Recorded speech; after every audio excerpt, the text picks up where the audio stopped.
안녕하세요. 생활 속 한자의 의미를 알아보는 시기오만가지 서범식입니다.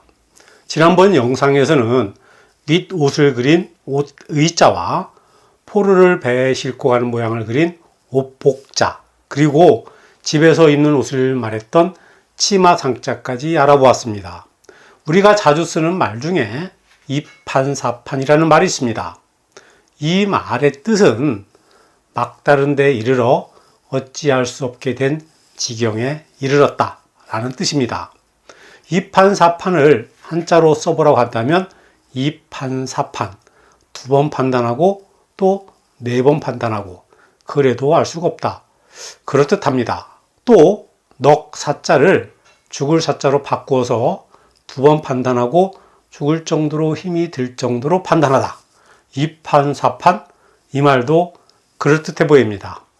그러나 입판사판은 다스릴 이자에 판단할 판자, 그리고 일사자에 판단할 판자를 써서 입판사판으로 써야 합니다. 사실 입판과 사판은 불경에 나오는 말입니다. 화엄경에서는 세상을 판단하는 방법으로 이치를 가지고 판단하는 것과 이를 가지고 판단하는 방법 2가지가 있습니다. 이치에 대한 판단을 말하는 입판은 눈에는 보이지 않는 본질에 대한 판단을 말하는 것이고, 일에 대한 판단을 말하는 사판은 눈에 보이는 현상에 대한 판단을 말하는 것입니다. 그래서 사리 판단이라고 하는 것은 일의 이치를 논리나 기준 등에 따라서 따지고 판정을 내리는 일을 말하는 것이 되는 것입니다. 철학적인 이야기라 이해가 조금 어려울 듯합니다. 조선시대 절에는 입판승과 사판승이 있었습니다. 입판승은 참선을 하거나 경전과 교리를 공부하고 포교를 하는, 쉽게 말해서 공부만을 하는 학승이었습니다. 이에 반해 사판승은 절 안에서의 살림을 맡아서 했습니다. 밥을 하고 채소밭을 일구며 단청을 칠하고 불경 등의 인쇄에 소용이 되는 종이를 만들고, 또 절에서 진행되는 각종 행사 등을 기획하고 이에 수반되는 각종 경비의 조달과 지출을 하는 사무 등을 담당하는 속칭 잡일을 도맡아 하는 스님을 말합니다. 절의 모든 사무와 재산 관리하는 것을 살림 또는 살림이라고 하는데, 흔히 말하는 집안 살림을 잘한다라고 말을 할 때 살림이라는 말은 살림 또는 살림, 여기에서 유래가 되었다는 이야기도 있습니다. 우리가 사용하는 말들 중에 불가에서 넘어온 말들이 생각 외로 아주 많이 있습니다.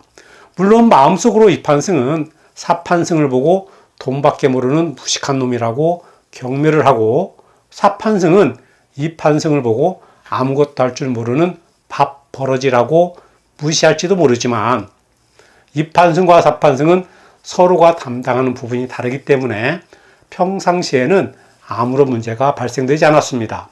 원래 입판사판이라는 말은 입판사판, 공사판의 줄임말입니다. 여기에서 말하는 공사판은 토목이나 건축 등에 관한 일을 하는 공사가 아닙니다.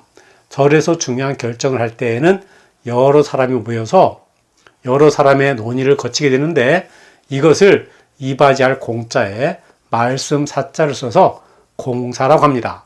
이때에는 입판승과 사판승들이 함께 모여서 공개 회의를 통하여 의사결정을 하여야 하는데, 결론에 이르기에 어려움이 많았습니다. 왜냐하면 서로의 입장 차이가 너무나도 크기 때문입니다. 입판승들은 돈에는 신경을 쓰지 않고 교리에 따른 절차를 중시했을 것이고, 사판승들은 일의 진행에 소요되는 경비 등에 더 관심을 가졌을 것이니 말입니다.